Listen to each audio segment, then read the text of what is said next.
The call to end ICE raids in our state continues. Tonight, elected officials amplified the need for targeted communities to know their rights, and families are searching for answers after their loved ones remain in ICE custody. Our NBC 10's Jericho Tran joining us from Chelsea, where there was a town hall tonight.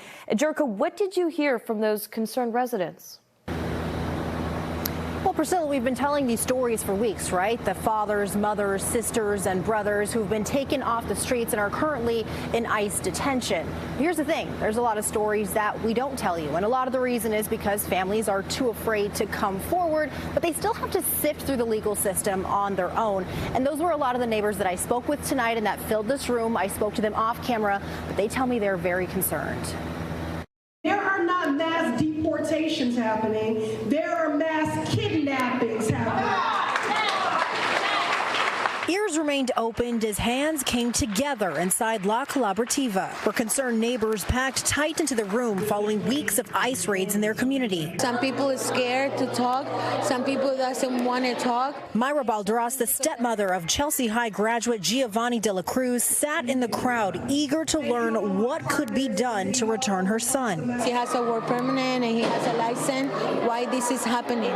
ICE agents took both 20-year-old de la Cruz along with 19-year-old Belisario Vasquez, a current student at Chelsea High, into custody last week. The reason why I'm in Chelsea is because so many families have been directly impacted. There are some high-profile cases that you're aware of, but many more that you are not.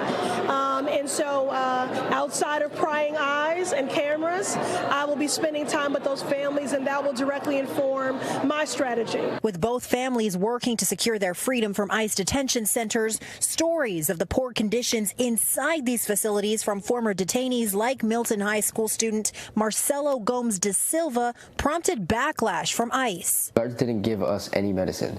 They didn't take care of us. They said, we can't do anything for you. Sorry, we don't give medicine here.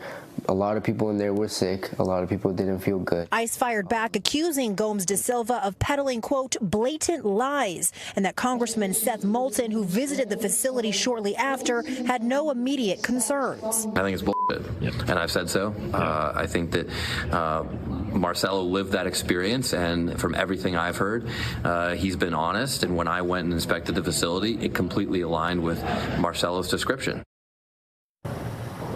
Fiery words there from Congressman Moulton. Now, Congresswoman Ayanna Pressley tells me that she does have plans to visit Giovanni de la Cruz as well as Belisario Vasquez in ICE custody at some point. In Chelsea, Jericho Tran, NBC 10 Boston.